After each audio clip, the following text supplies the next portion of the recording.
A라는 인격이 하나 존재하고 B라는 인격, C라는 인격 이렇게 막 존재를 해서 A라는 인격에서 어떤 행동을 했을 때 A라는 인격일 때만 기억이 나고 B라는 인격이 들어오면 A라는 인격이 했던 행동을 기억을 못하는 그런 경우도 있을 수 있겠죠. 저는 자아가 있다고 자아 인식할 수는 있지만 예를 들어 우리 정프로님은 자아가 있는지를 제가 판단하는 것이 사실은 맞아요. 어렵잖아요. 어렵죠. 있죠?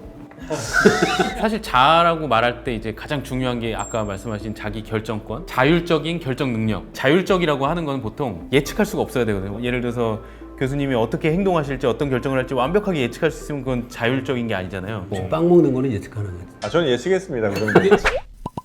흥미로운 과학 이야기 더욱 재밌게 전해드립니다. 과학을 보다 정영진입니다. 세종대학교에서 은하를 연구하는 우주먼지 치웅배입니다. 성균관대학교 물리학과 김범준입니다. 광운대학교 화학과 장우재입니다. 성균관대학교와 기초과학연구원에서 뇌를 연구하고 있는 우충환입니다. 네 분의 과학자분들과 함께 오늘 이야기할 본격적인 주제에 앞서서 간략하게 우리 시청자분들의 궁금증 몇 개 좀 해결하고 가려고 그러는데 요즘에 올라오는 질문 중에 그 평행우주 관련된 질문들이 좀 몇 개 있어서 근데 저는 사실 이 평행우주라는 게 뭔지 좀 정확히 잘 모르겠거든요. 그러니까 그 닥터 스트레인지 뭐 이런 거 보면 우리랑 비슷한 사람들이 똑같이 복제된 어떤 우주가 있어서 뭐 그 사람이랑 나랑 뭐 어떻게 이어져 있고 이런 거 이제 평행우주라고도 하는 것 같은데 그러니까 평행우주가 정확히 뭡니까? 천문학에서 이야기하는 평행우주랑 네. 그 말씀하신 SF 좋아하시는 분들이 평행우주라고 할 때 생각하는 거랑은 좀 의미가 다를 것 같기는 한데요. 네. 엄밀하게 보면 천문학에서는 평행우주라기보다는 다중우주라고 보통 더 이야기를 하고 있고요. 그 다중우주라는 개념이 나오게 된 배경은 다양한데 대표적으로 하나만 좀 설명을 드리면 물리학자, 천문학자들이 고민하는 것 중에 하나가 이게 있어요. 왜 우리 우주는 하필 이 모양, 이 꼬라지로 있을까? 이 꼬라지. 그러니까 예를 들면 우주를 구성하고 있는 되게 다양한 물리 상수들이 있잖아요. 뭐 전자의 질량, 양성자의 질량과의 비율, 빛의 속도, 중력 상수, 뭐 쿨롱 상수 이런 식으로 여러 그 물리 법칙 공식에 스며들어 있는 딱 정해진 상수값들이 있는데 이게 왜 하필이면 그 값일까? 이거를 이제 알고 싶은 거예요. 뭐 예를 들어서 중력 상수가 우리 우주보다 찔끔 더 높았다면 그럼 중력이 너무 지나치게 강해서 결국에 우주가 다 통째로 붕괴할 수도 있고 뭐 이제 이런 차이들이 있는 거죠. 근데 여기에 대해서 이제 물리학자들, 천문학자들이 약간 꺼려하는 것 중에 하나가 태초부터 뭔가 파인 튜닝 되어 있을 것이다. 이런 논법을 최대한 좀 벗어나려고 하는 습성이 있는 것 같아요. 네. 그래서 어쩌면 우리 우주도 그냥 무자괴하게 여러 변수로 세팅되어 있는 수많은 우주들 속에서 발생한 어떤 랜덤한 결과일 수 있다. 그렇다면 우리 우주와는 이 물리 상수들이 좀 다르게 세팅이 되어 있는 세계들도 무한하게 많지 않을까. 네. 이제 그런 개념에서 다중우주라는 걸 이야기를 많이 하죠. 관측된 적은 없지만 존재할 수도 있는 우리 우주 말고 또 다른 우주가 있을 수도 있다. 이 네. 정도 개념인 거죠? 네, 근데 이제 여기에서 이어지는 좀 되게 유명한 철학적인 그 논법이 있는데 만약에 그럼 진짜 과학적 상상력을 동원해서 우리 우주와 좀 다른 상수로 만들어져 있는 우주가 저 어딘가 볼 수 없는 세계에 있다고 해볼게요. 네. 그러면 그 세계는 우리 우주와 다르게 불안정하기 때문에 뭐 중력이 너무 지나치게 강해서 붕괴하거나 아니면 중력이 너무 약해서 끝도 없이 빠르게 팽창해버렸거나 다른 상황이 있겠죠. 그러면 우리 우주처럼 안정된 별을 두고 옆에 생명체가 만들어지고 하는 모든 상황이 불가능할 거라는 거예요. 그 상황에 맞는 생명체가 있을 수 있는 건 아니고요? 사실 그럴 수도 있긴 한데 네. 우리가 적어도 물리적으로 상상해 봤을 때 예를 들면 뭐 생명이 만들어지려면 그래도 수억 년의 여유가 필요할 텐데 수억 년도 안 돼서 우주가 붕괴한다거나 아니면 너무 끝도 없이 팽창해서 물질이 모일 수조차 없다거나 이러면 이제 그건 좀 어렵겠죠. 그래서 일부 천문학자들은 애초에 우리가 이 우주에 살고 있다는 것 자체가 우리 우주가 그런 예쁜 상수로 세팅되어 있다는 것을 보여주는 반대 증거일 수 있다. 이렇게 이야기를 하기도 합니다. 그 얘기 갖고 사람들이 왜 우리 우주는 미세 조정되어 있을까? 라고 질문을 하는 지적 생명체가 존재하는 우주는 미세 조정된 우주일 수밖에 없다라고 얘기해요. 맞아요. 그럼 평행우주에 대한 개념이 그런 천문학에서 보는 평행우주는 그런 거고 혹은 뭐 다른 학문에서는 다른 평행우주를 얘기하기도 하나요? 물리학에서 생각하는 평행 우주가 몇 가지가 있는데요. 지금 말씀하신 게 굉장히 중요한 하나고요. 그거 말고 요즘 사람들이 이런 질문을 할 때 떠올리는 평행 우주는 물리학에서는 양자역학적 평행 우주라고 보통 양자역학적? 그 양자역학에선 두 가지 상태가 가능한데 우리가 측정을 하면 둘 중에 하나만 보게 되거든요. 그러면 우리가 보지 못한 가능성에는 무슨 일이 생겼을까라는 걸 설명하는 게 양자역학에서 굉장히 중요한 문제가 돼요. 근데 그 중에 한 가지 가설이 그 가능성이 그 전개가 된 우주로 측정의 순간 우주가 둘로 나뉜다라고 생각하는 거예요. 제가 동전을 던졌는데 내가 있는 우주에서는 앞면이 나온 우주가 내가 있는 우주라면 뒷면이 나온 우주로 분기한다. 그래서 우주가 이렇게 갈라진다는 개념이에요. 나는 같은 내가 있고요. 거기에 있는 나는 뒷면이 나온 걸 보겠죠. 여기 있는 나는 앞면이 나오는 나를 보고요. 그거는 좀 이상한데? 근데 이게 왜 심각한 문제냐 하면 양자역학의 테두리 안에서는 측정 순간에 무슨 일이 벌어지는지를 설명하지 못하거든요. 그러니까 표준적인 양자역학에서는 그냥 그러기로 하는 거예요. 근데 이걸 참지 못하는 물리학자들이 있는 거죠. 그래서 측정 순간에 양자역학의 파동 함수가 붕괴되지 않는 양자역학을 생각하면 그 중에 강력한 대안 중에 하나가 이거예요. 우주는 매번의 측정마다 여러 갈래로 분기한다. 이게 영화에서 그려지는 게 그런 거죠. 그렇죠. 뭐 그런 것 같은데 측정을 이제 우리가 70억 인구가 있다고 치면 측정을 매번 할 수 있잖아요. 예. 그럼 그때마다 뭐 수초 단위 계속 예, 70억 예. 우주가 생겨난다는 거잖아요. 맞아요. 에이, 그건 아니지. 근데 이게 과학의 영역이라고 생각할 수 없는 게요. 분기된 우주 사이에는 또 아무런 관련이 없거든요. 그래서 우리는 항상 그 중에 한 우주에만 있게 돼요. 우리는 왜 그런 생각을 할까? 우리가 비슷한 또 하나의 우주가 있어서 뭐 나와 연결이 돼 있다든지 아니면 내가 선택한 거 말고 혹은 관측된 거 말고 또 다른 우주가 존재해서 거기선 또 다른 내가 이렇게 막 또 플레이를 하고 있을까? 이런 거를 이제 생각들을 하는 거잖아요. 그런가 하면 뇌과학 영역일 것 같은데요. 뇌과학적 영역입니다. 네. 그러니까 그게 과거에는 한 뭐 100년, 200년 전에는 종교적으로 어떤 또 다른 세상, 그러니까 내가 죽으면 갈 세상이라든지 이런 것들을 좀 많이 생각했던 것 같고 지금 이제 약간 과학 쪽에서 그런 것들을 내가 그런 세상을 생각하고 싶은데 필요한 과학적인 이론 같은 걸 이렇게 끌어다가 쓰는 건 아닌가 하는 생각을 좀 합니다. 상상이라는 게 인간에게 굉장히 고유하고 발달된 능력이라서 보통 저희가 카운터 팩추얼 띵킹이라는 얘기를 많이 하는데 이것도 그거의 일종일지 모르겠는데 사실과 반대되는 것도 상상을 늘 하거든요. 그러니까 과거에 대해서도 내가 이렇게 행동하지 않았으면 어떻게 됐을까 네. 하는 게 인간에겐 굉장히 중요한 능력이거든요. 미래를 대비하기 위해서 과거를 다시 생각해보고 복귀해보고 이러지 않았으면 내가 이분과 결혼 안 했으면 내가 뭐 이런 위험해요. 저는 망했을 겁니다. 그래서 뭐 이런 하여튼 그런 약간 반사실적인 상상들을 하는 게 인간에겐 굉장히 중요한 능력인데 이제 과학에서 하는 것들도 다 비슷한 어떤 특히 물리학 쪽에서 지금 하시는 이게 붕괴돼서 다른 존재가 있으면 실제로 관측하지 않아도 그걸 상상하는 것 자체가 저는 굉장히 인간 고유의 능력인 것 같아요. 사람들이 흔히 평행우주를 이야기하고 할 때 물리학에서 이야기하는 것에 비해서는 약간 뭐랄까 후회의 또 다른 발현인 것 같아요. 그러니까 요즘 나오는 굉장히 많은 문학 콘텐츠라든지 아니면 영화 뭐 이런 콘텐츠들 보면 과거에 내가 뭘 안 했던 혹은 뭐 잘못했던 그걸 되돌리는 콘텐츠가 되게 많아요. 한 2, 3년 전에 굉장히 유행했던 뭐 재벌집 막내 아들 뭐 이런 것도 보면 만약에 내가 그때 재벌집 아들로 태어나서 이렇게 뭐 왔으면 어떻게 이제 바뀌었을까 이런 것들을 하는 거잖아요. 과거에 잘못했던 것 그렇게 안 했으면 어떻게 됐을까에 대한 그 상상이 늘 있는데 그게 어쩌면 또 인류의 발전을 또 끌어온 뭐 하나의 원동력일 수도 있는 굉장히 중요한 심리적 기제 같은 거군요. 네. 그래서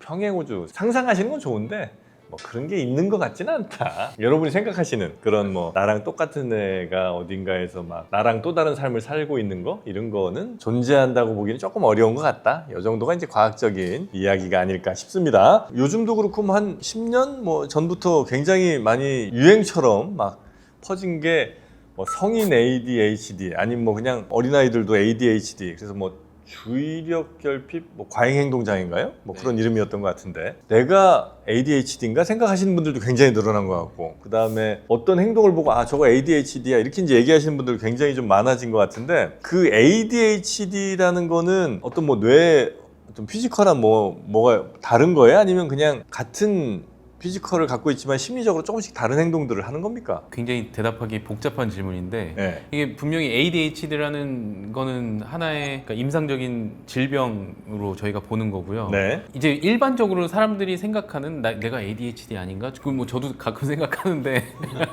그건 맞는 것 같아요.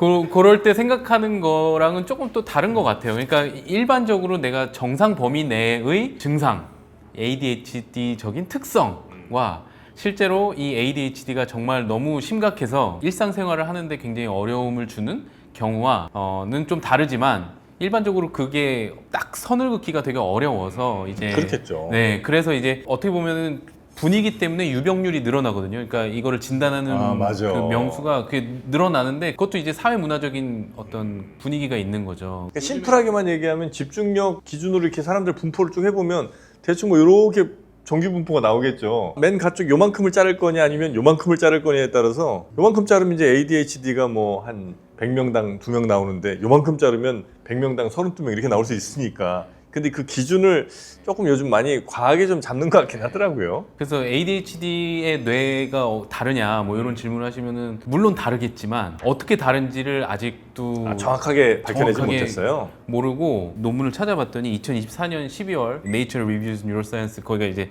저희 쪽에서는 가장 권위 있는 저널 중에 하나인데 이전에는 뇌 특정 영역들 뭐 전두엽 뭐 이런 특정 영역들이 문제가 있다 이렇게 했었는데 그게 아니다.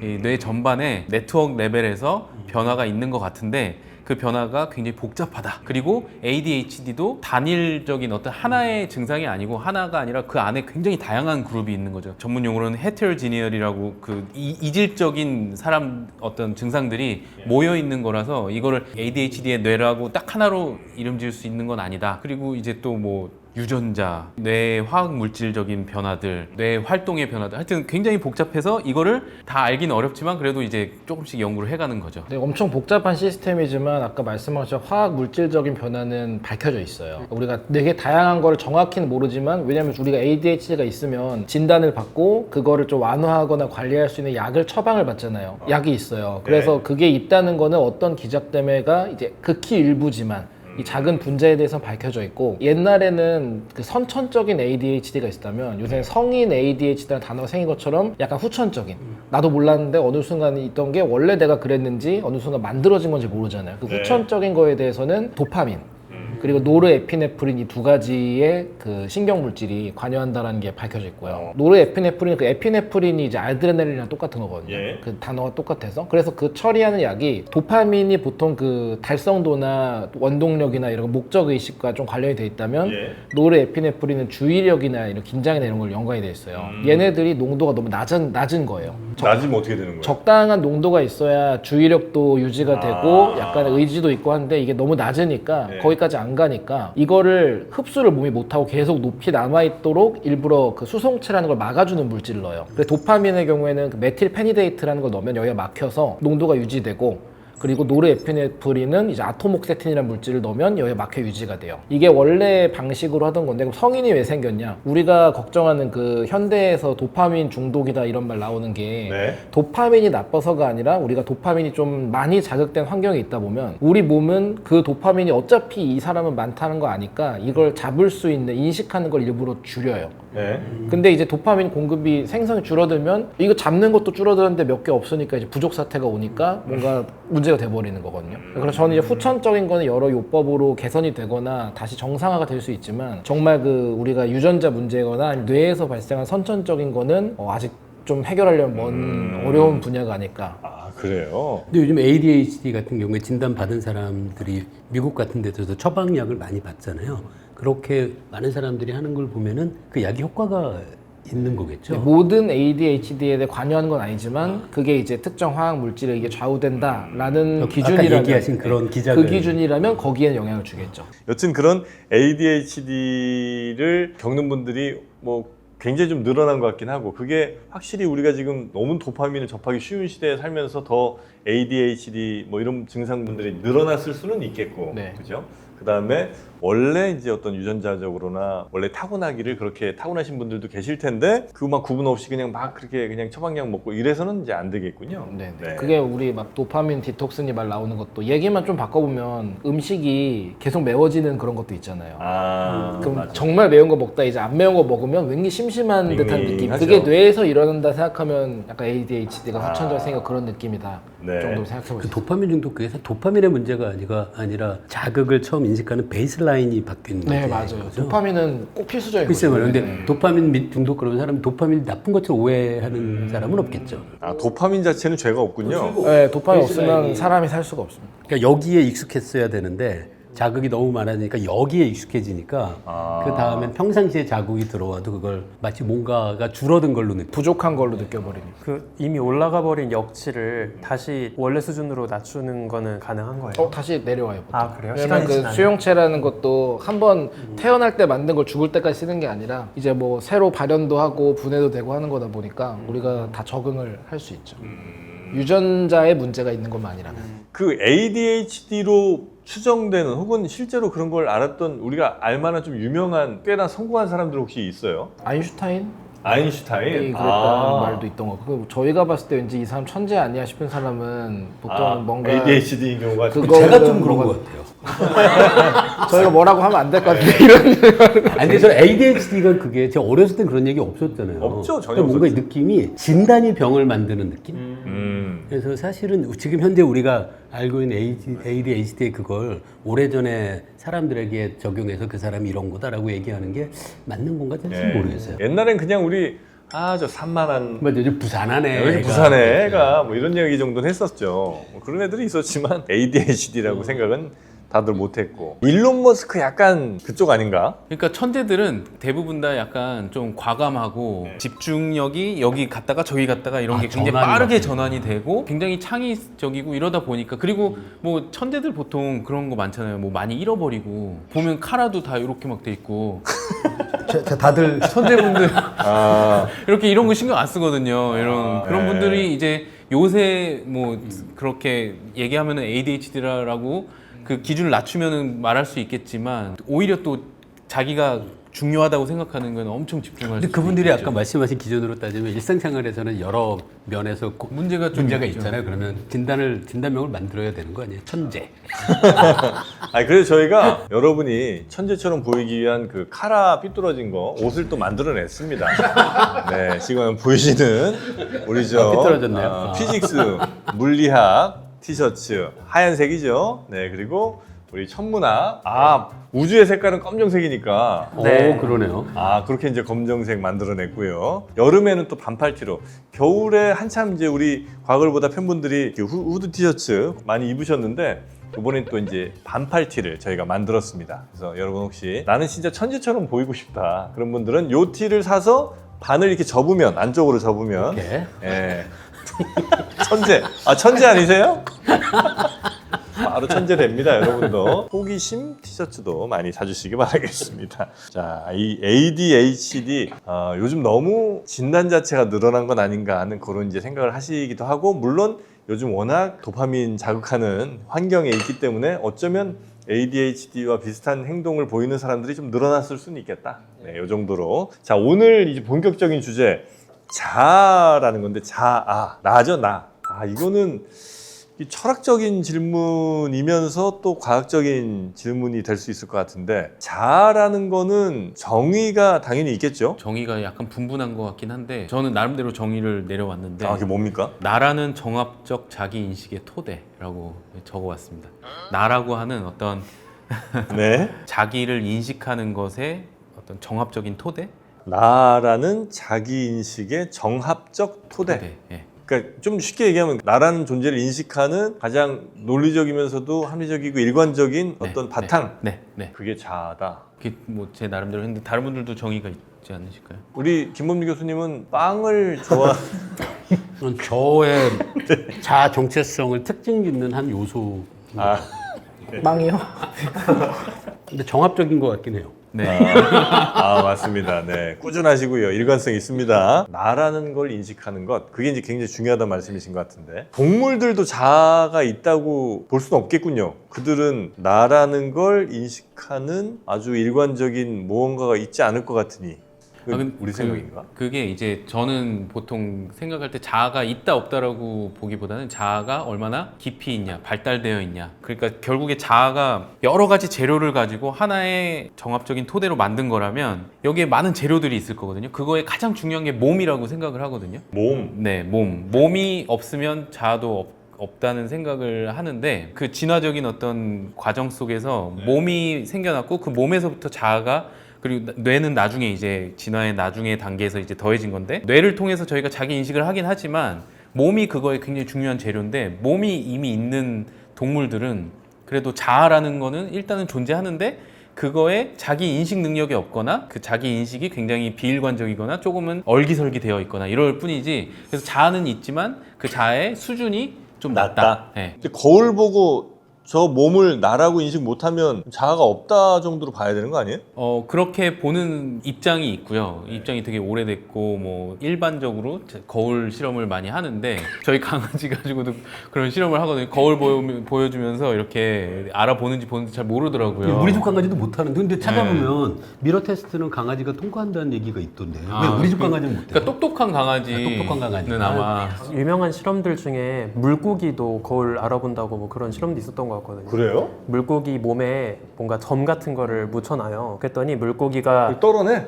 네, 거울을 안 보여줬을 때는 뭐가 붙어있는지도 모르고 혼자 그냥 잘 지내다가 거울을 딱 보니까 이제 그 내 몸에 뭐가 붙어있다는 걸 보고 바닥에 설마. 비비는 거예요. 그래서 그래요? 이걸 떼어내려고 와, 그 물고기가 그렇다는 거는 매우 믿기 어려운데. 저희가 약간 멸칭으로 멍청한 짓 하는 친구한테 물고기 같다고 이제 이렇게 하는데 이제 약간 물고기도 꽤 자아가 있다면 이렇게 하는 논문이 있더라고요. 그러니까 자기를 알아봤다는 거잖아요, 그죠? 네, 그렇다고 주장을 합니다. 인간을 기준으로는 우리가 미러링 같은 게 효과가 있다고 보는 게 인간은 가장 발달한 정보 입력 기관이 눈이잖아요. 시각에 의존을 많이 네네네네. 하고. 근데 강아지는 자기 냄새는 분명 구분을 할 거란 말이죠. 근데 후각에 대해서는 혼동이 없는데 시각은 강아지나 개들 약간 떨어지는 감각이다 보니까 우리도 발소리만 듣고 누군지 맞춰라 이런 거는 못 하잖아요. 자기 자신의 발소리도. 그래서 그런 거를 자기 인식만을 그렇게 보기는 어렵지 않을까 싶어서 그냥 그 자체로도 볼 수 있을 것 같고 사실 이 자아라는 게 희석되는 과정이 의식을 잃어가는 거랑 같이 맞물려요. 보통은 네. 우리가 뭔가에 중독되면 예. 자기 자신에 대한 모든 걸 잊기 시작하잖아요, 점점. 그래 그 중독이라는 현상 자체가 글루타메이트 같은 물질의 뇌에서 관여하는데 그래 이거에 영향을 주는 게 최면제예요, 최면제. 그래 최면제가 들어갔을 때 나타나는 현상을 저희가 부르는 게 에고 디소시에이션이라고 해서 자아 붕괴라고 불러요, 이거를. 최면제라는 게 실제로 있죠, 최면제는. 어떤 거예요? 최면제는 인간의 그 의식 수준이 보통 그 자기 자신 인지하는 게 인지가 한 10단계 정도로 나눠요. 병원 같은 데서는. 네. 그거를 일정 단계에 낮출 때마다 우리가 점점 할 수 있는 능력이 줄어들어요. 나중에 심각해지면 찝는 행위라든지 이런 것도 못한 단계까지 가고. 그 약을 먹여서 그렇게 할 수 있어요? 네. 약으로 많이 있어요. 최면제들이. 우리나라에서 금지된 거지. 지금 허가돼 있는 국가들도 있고 최면제라든지 뭐 그런 신문할 때 쓰는 거 자백제, 최면제 이런 게. 영화에 나오는 게 실제 있는 있어요. 네, 펜토탈 뭐 이것저것 해서 자백제 많이 쓰고. 근데 그럼 그거 실제로 자백을 해요? 그거 이제 우리가 이제 술 엄청 만취했을 때 옆에서 계속 질문하면은 뭔가 대답은 하잖아요. 그걸 몇 번 검증을 해야 사실인지 아닌지 혼동이 있지만 그 현상이 자백하는 거고 그 정도 말할 정도면 과연 이 사람 자아가 있느냐? 누구도 그렇게 보지는 않을 거예요. 그 상태를. 그 안에 뭐 메모리되어 있는 것들을 다 술술 떨어놓긴 하지만 이게 본인이 통제하는 게 아니라 머릿속에서 그냥 쭉 입으로 나온다는 거죠, 그거는? 네. 그러니까 이제 우 교수님이 말씀하신 자아는 되게 철학적이고 뇌과학적이고 좀 고차원적인 거고 제가 말하는 자아는 그냥 인간이 가장 기본적인 기능과 최하 수준의 자아만을 봐서 말씀을 드리는 건데 이제 화학적인 분야에서는 그 정도 이상은 다가갈 수가 없어요. 너무 어려운 분야라서. 근데 그렇게 봤을 때 우리가 이제 거의 동물 수준으로 내가 날 인식하고 제어할 수 있고 이 모든 게 자아란다면 분명히 없게 만들 수가 있다. 자아를 없게 만들 수 네. 있다. 자아 붕괴라는 현상. 그런 어떤 자기가 자기 통제를 할 수 있는 그거를 셀프 에이전시라고 하거든요. 자기 통제력. 그래서 자아의 일부 특성이고요. 예를 들어서 동물도 내가 원하면 가서 우리 강아지도 먹이를 주면 먹이를 먹잖아요. 그게 셀프 에이전시거든요. 가거나 말거나 스스로 결정할 수 있거든요. 그런 에이전시. 근데 지금 최면제가 그런 거를 줄이는 것 같아요. 셀프 에이전시를. 자기 인식과 자유의지 이 두 가지가 합쳐져야 자아가 정의가 되는 거라고 봐야겠네요. 그거 말고도 뭔가 더 많이 합쳐질 수도 있을 것 같아요. 생각보다 아주 거대한 분야일 것 같아서. 근데 우 교수님 얘기하시는 거에서 제가 들은 느낌은 자기를 자기로 인식하는 어떤 주관적인 경험을 좀 강조하시는 것 같은 맞아요. 느낌이 거기 들어요. 많이 근데 그게 많이 사실은 그렇게 강조하죠. 주관적인 인식 능력을 기준으로 하면 외부에 있는 다른 존재가 대상이 되는 그 인간이나 동물의 내면의 자기 인식에 직접 접근할 수는 없잖아요. 그렇죠. 그러면은 다른 사람의 자아에 대해서는 얘기한 근거가 많이 약하지 않을까요? 저는 자아가 있다고 자아 인식할 수는 있지만 예를 들어 우리 정프로님은 자아가 있는지를 제가 판단하는 것이 사실은 맞아요. 어렵잖아요. 어렵죠. 있죠? 저는 거의 뭐 없다고 봐야죠. 그 의식 연구 보통 할 때 어려운 그쵸, 예. 문제라고 보통 쉬운 문제와 어려운 문제가 있는데 보통 어려운 문제가 이제 그 사람의 주관적인 경험, 퀄리아 뭐 이런 거를 저희가 접근할 수 없기 때문에 그런 의미에서 이제 얘기로 들을 수밖에 없고 예. 혹은 행동을 관찰할 수밖에 없고 그렇게 연구를 예를 들어서 요즘 뭐 많이 발달했습니다만 휴머노이드 로봇이 있어요. 그 친구도 몸이 있고 뇌에 해당하는 어떤 뭐 프로그램들이 있을 거 아닙니까? 그 친구가 자기 스스로를 자기 스스로라고 인식할 거 아니에요. 예, 남들과 다른 나의 개체 인식하고 그리고 그게 꽤나 정합적으로 있다면 그 친구도 자아가 있는 거예요? 자아가 어떤 기준에서는 있다고 볼 수 있고요. 그러니까 기초적인 원초적인 자아는 저도 있을 수 있다고 생각을 하는데 사실 자아라고 말할 때 이제 가장 중요한 게 아까 말씀하신 자기 결정권, 자율적인 결정 능력. 자율적이라고 하는 건 보통 예측할 수가 없어야 되거든요. 예를 들어서 교수님이 어떻게 행동하실지 어떤 결정을 할지 완벽하게 예측할 수 있으면 그건 자율적인 게 아니잖아요. 그러니까 자율성은 랜덤리스에서 이제 나오기도 하고. 빵 먹는 거는 예측 가능하죠. 아, 저는 예측했습니다. 그런 근데 지금 이 순간 먹을 거는 그렇죠, 그렇죠. 그런 거로네요. 그러니까 이제 로봇 같은 경우도 그런 면에서는 이제 자기가 결정할 수 있는 어떤 자율성이 있냐의 측면에서 좀 자아의 수준이 그 면에서는 좀 떨어진다라고 볼 수가 있지 않을까 싶어요. 하여튼 그 자아라는 거는 한 사람당 이게 너무 질문이 바보 같나? 한 사람당 하나죠? 예를 들어서 해리성 정체성 장애 같은 경우는 아. 자아가 여러 개 있을 수도 있는데 네네네. 근데 이제 자아가 하나라고 보는 게 이제 제가 말씀드린 어떤 큰 주제에서는 정합적인 구조가 맞다면 이게 정합적으로 돼 있는 거를 자아라고 말하면은 그거는 이제 하나일 텐데 사실은 그 재료가 되게 많거든요. 그래서 예를 미니멀 셀프라고 있습니다. 미니멀 셀프, 최소자. 아까 말씀하신 이제 로봇 같이 몸을 가지고 있는 그런 경우에 몸이 나의 몸에 바운더리가 있고 이 바깥이 있고 이런 거가 이제 최소자고요. 미니멀 셀프라고 그러고요. 거기서 발전해서 이제 나라는 어떤 존재의 이야기를 만들어내고 정합적인 구조, 나를 이해하는 나의 행동을 설명하는 구조를 갖는 거를 내러티브 셀프라고 요새 그렇게 크게 두 개로 나누는 경우들이 많은데 그러니까 남들로부터 분리된 나와 나의 스토리를 만들어내는 나. 네. 그렇게 이제 두 가지 정도는 네. 이제 구분을 한다. 그런데 그 내러티브가 예를 들어서 여러 개 있고 이게 만약에 합쳐지지가 않는 경우라면 예를 들어서 큰 심한 외상을 겪었거나 만성적인 외상을 겪는 분들은 해리 증상이 상당히 많이 일어나거든요. 실제로 임상 장면에 가보면 별개의 내러티브를 만들어요. 그래서 그렇죠. 이 거의 분리된 어떤 정체성을 만들어서 잘 서로가 기억을 못하는 경우들도 생겨요. 그 어떤 기억을 이렇게 밀어 넣는 거죠. 그러니까 최소자는 남들과 구분되는 그 몸을 가진 나. 요건 이제 같이 하나인데 이 안에서 A라는 인격이 하나 존재하고 B라는 인격, C라는 인격 이렇게 막 존재를 해서 A라는 인격에서 어떤 행동을 했을 때 A라는 인격일 때만 기억이 나고 B라는 인격이 들어오면 A라는 인격이 했던 행동을 기억을 못하는 그런 경우도 있을 수 있겠죠. 예. 저는 직접 보진 못했어요. 뭐 의학적으로 뭐 보고가 됐다는 이런 게 좀 있는 거예요. 있는 거예요. 네. 근데 저는 이런 얘기 들을 때마다 그래도 자아는 하나라고 해야 되지 않을까 생각이 드는 게요. 어떤 주어진 순간에 그 사람이 A와 B를 동시에 드러내지는 못하잖아요. 네. 그러니까 스위칭은 하지만 그런 면에서는 항상 우리가 의식을 설명하는 것 중에 이렇게 의식의 통합 같은 걸 중요하게 생각하면 바뀌긴 하지만 자아가 여럿이라고 한 그 현상에 대해서 할 수 있나가 좀 궁금하더라고요. 근데 스스로가 그거를 다른 자아라 인식하면 다른 거가 돼버리는 거 아니에요? 본인에게 맞는 거지 남이 그 자아가 당신은 몇 개입니다를 평가해 아니요, 주시는 그 자아라는 게 어떤 거냐면 지금 현재 나를 그 설명하는 아까 말씀하신 통합적인 어떤 서사 구조를 만드는 걸 자아라고 하면 지금 이거는 바뀌긴 하지만 자아는 하나인 거죠. 지금 얘기하는 거는 두 자아를 동시에 인식하면 동시에 인식한 그 순간에 그 자아는 하나인 거죠. 근데 진짜 그 해리성 장애가 있는 경우에는 A라는 인격이 밥 먹었어요. 근데 B라는 인격이 한 30분 있다 다시 들어왔어. 그러면 다시 배가 고파져요? 그러니까 그런 극단적인 경우를 저는 되게 직접 중요하죠. 보지 못해서 잘은 모르겠는데 그런 극단적인 경우도 있겠죠. 인간은 너무나 정말 무궁무진하기 때문에 그 순간적인 기억 자체가 분리되는 경우도 아예 없다고는 볼 수 없지만 저는 본 적은 없지만 일반적으로 해리 해리성 장애 혹은 해리 증상을 보이는 분들은 이제 굉장히 고통스러운 기억이 있을 때 그거를 기억하지 않기 위해서 한 곳에 몰아놓고 이제 그걸 잘 기억하지 못하는데 그런 게 이제 왔다 갔다. 근데 연구하기가 굉장히 어려운 게 케이스도 많이 없고요. 연구가 많이 안 돼 있는 분야라고 저도 알고 있고요. 근데 이제 최근에 그 2022년에 바이올로지컬 사이키아트리에 나온 논문을 보니까 이 해리성 인격 장애를 이제 트라우마에 의한 해리 증상의 어떤 극단적인 경우라고 보면서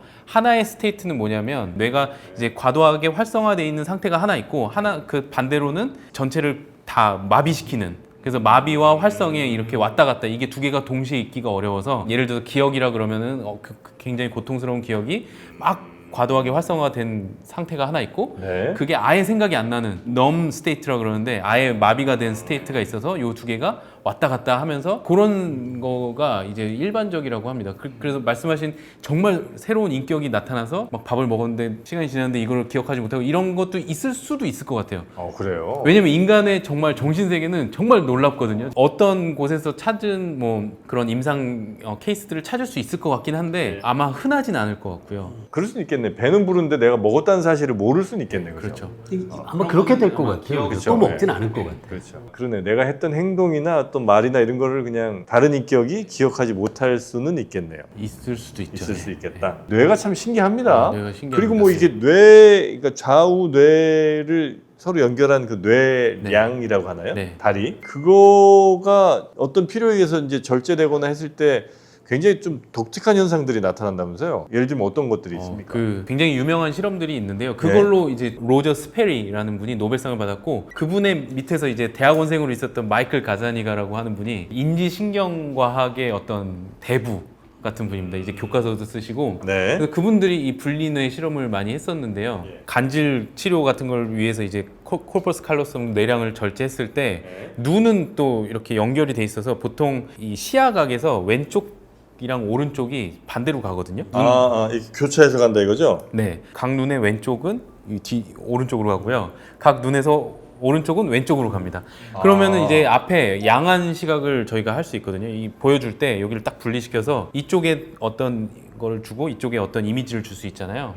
그런 거를 이제 줘가지고 이제 뇌에 전달하는 정보를 통제를 하는 거죠. 그랬을 때 예를 들어서 왼쪽 뇌에는 언어 중추가 굉장히 발달돼 있거든요. 언어는 굉장히 이 뇌의 편제적인 국제화된 기능으로 되게 유명해요. 그래서 예를 들어 오른쪽에 열쇠 같은 걸 보여준 다음에 물어보는 거죠. 지금 뭘 봤냐? 그러면 열쇠를 봤다고 네. 말을 할 수 있는데 예를 들어서 왼쪽에 열쇠를 보여주고 뭘 봤냐 그러면 잘 대답을 못 하는 거죠. 그 열쇠 그림을 봤는데 열쇠라고 말을 못 한다고요? 말을 못 하고 대신에 나중에 여러 그림을 보여준 다음에 너가 본 거를 골라라. 그러면 왼쪽에 보여줘도 고를 수가 있어요.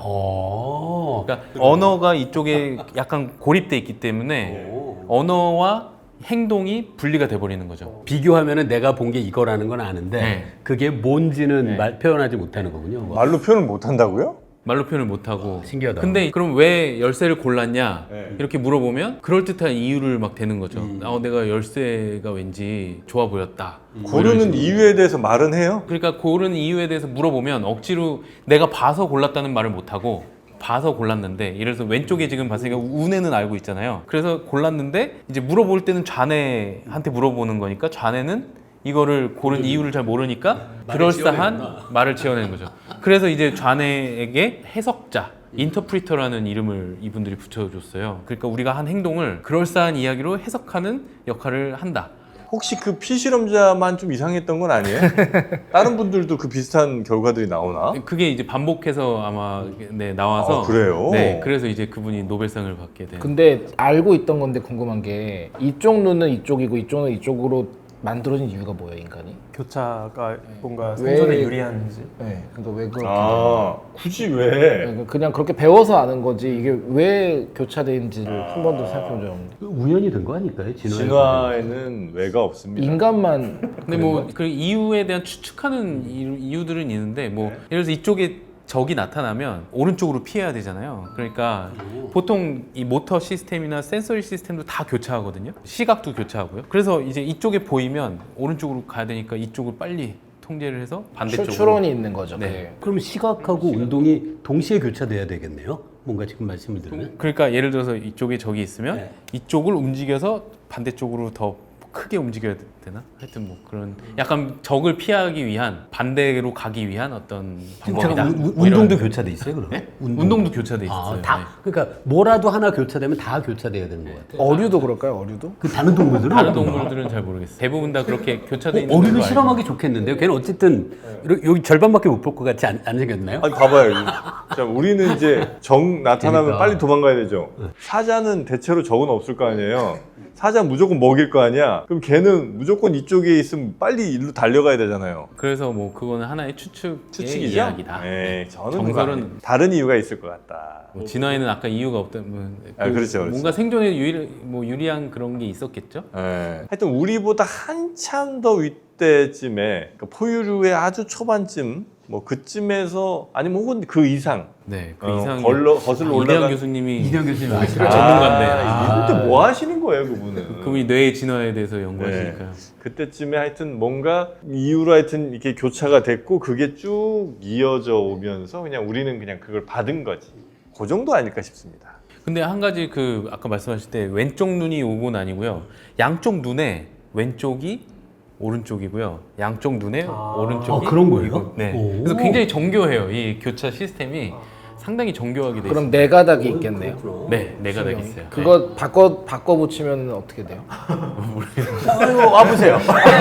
저 말고 누군가 했을 것 같은데. 아, 그럼 아까 그 실험할 때는 그걸 좀 치우쳐서 실험을 해야 되겠군요. 그 이제 먼 쪽으로.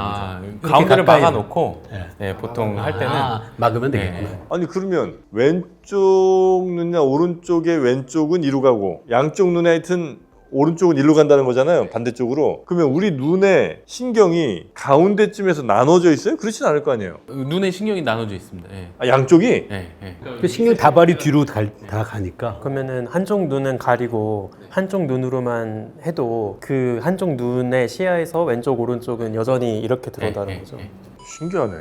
아, 그렇게 돼 있어요, 우리 눈이. 여튼 그런 왼쪽 눈, 오른쪽 눈 혹은 뭐 양쪽 눈을 이렇게 분리했을 때 그 실험으로 노벨상을 받았다. 네, 그런 이제 좌뇌 우뇌의 기능을 이제 알아볼 수 있는 그냥 굉장히 좋은 메소드가 된 거죠. 방법이 되고 그걸로 인해서 이제 뇌의 다른 역할들을 이제 그 연구를 하기 시작했는데 네. 원래는 이제 좌뇌 우뇌가 그래서 굉장히 다른 줄 알고 있었는데 뭐 언어 같은 거는 굉장히 국제화돼 있는데 그 외의 것들은 사실은 그렇게 많이 나눠져 있지가 않은 거예요. 아, 그래요? 예, 뭐 얼굴 인식은 오른쪽, 뭐 언어는 왼쪽 이런 거는 일찍부터 알려져 있는데 그 외에 많은 것들은 사실 다 좌뇌 우뇌가 다 동시에 관여를 해서 요새는 이제 좌뇌 우뇌를 그렇게 갈라서 생각하진 않고 있어요. 언어는 하여튼 좌뇌 쪽에 몰려 있다. 맞아요. 예. 그래서 좌뇌를 만약에 어떤 이유로든 뭐 다치거나 하면 언어를 언어가, 구사하는데 네, 굉장히 네. 어려움이 있을 수 있겠네요. 실어증이나 뭐 그런 게 네, 다 일어나죠. 자, 그렇게 이제 우리 자아라는 거를 오늘 좀 공부를 해봤는데 뇌가 좋아하는 화학물질 혹시 있어요? 뭐 오메가3 같은 오메가3? 지방산 종류들. 뇌가 네. 대부분 지방으로 돼 있어서 아, 뇌는 대부분 지방이에요? 네, 그래서 물컹물컹하고 약간 이런 게 다 그래서 아, 단백질이 아니고 지방이에요? 네, 뇌는 지질 성분이 60% 이상으로 돼 있어. 뇌는 근육 같은 거 없어요? 없는 걸로 알고 뇌가 근육이 있나요? 없죠. 움직일 이유가 없어가지고 뇌가 그냥 젤리처럼 돼 있어요. 열심히 수학하면 막 단단해지고 뭐 이런 거 없고 네, 그건 머리가 아픈 거 그건 그냥. 오메가3 같은 거 그런 거 좋고 그 다음에 좋은 어떤 컨텐츠 이런 것들을 꾸준히 소비하는 것도 뇌에 굉장히 좋은 일이 아니겠습니까? 그렇죠. 계속 그런 유익한 지식 자극에도 노출되고 소비하고 하면 당연히 도움이 되죠. 과학을 보다 뭐 철학을 보다 역사를 보다 이런 것들을 이제 봐주는 게 굉장히 좀 바람직한 일 아니겠습니까? 맞습니다. 뇌랑 뭐 중추신경계니까 네. 말초신경만 자극하는 거 말고 중추신경이 자극되는 뇌가 거지. 너무 좀 지쳤다 싶을 때는 먼 우주를 바라보면서 또 한 2시간 정도 뇌를 쉬어주는 것 굉장히 좋은 일이겠죠? 네, 공감합니다. 네, 고맙습니다. 별 보기 좋은데 한 군데만 추천해 주시고 오늘 마무리할까요? 별 보기 좋은데요. 네, 밤에 별 보고 싶습니다. 저. 이게 우리나라에서. 너무 슬픈 게 참 안타깝게도 우리나라가 압도적으로 관공해가 심한 나라 중에 하나거든요. 아, 그래요? 예, 이게 실제로 논문으로도 있었는데 몇 년 전에 인공위성 데이터를 가지고 지구 대도시 국가들 위주로 이제 조사를 해본 거예요. 그랬을 때 관공해의 총량도 우리나라가 거의 3위 안에 들었고 관공해의 밀도도 압도적으로 순위권에 들어요. 그래서 그 위쪽에 있는 국가들이 이제 대표적으로 우리나라, 싱가포르, 사우디아라비아, 이탈리아 정도. 사우디아라비아? 네, 거기도 이제 도심지로 가면 좀 심각한 것 같더라고요. 네네네. 그래서 사실 우리나라에서는 광공해를 피해서 별을 보기가 저는 사실 쉽지 않다고 생각을 합니다. 어디 좀 시골 마을로 가더라도 말씀하신 것처럼 좀 시골 마을 뭐 산에 올라간다거나 아니면 북한 접경 지역에 간다거나 뭐 북한 접경 지역. 네, 거기 이제 좀 법적으로 조명이 제한되고 있으니까 네, 그래서 그런 지역에 가시면 좀 도움은 되긴 해요. 가끔 날씨 좋을 때 가는 지역 중에 하나가 경기도 연천, 그다음에 화천, 강원도. 연천 화천. 네, 그 정도가 이제 그나마 수도권에서는 좀 네네네. 가볼 만한 지역이긴 하죠. 거기서 이제 이게 쭉 보다가 조금 더 관공이 없는 곳으로 하다 보면 이제 북한 금방 넘어가죠. 사실 이제 그러면 안 되지만 옛날에 그 넘어간 사람 있어요? 아니 넘어간 건 아니고 별 보러.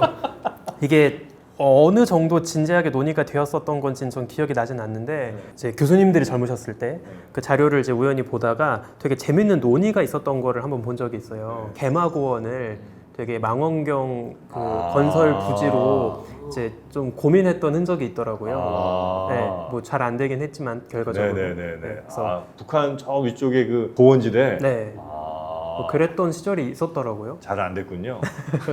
알겠습니다.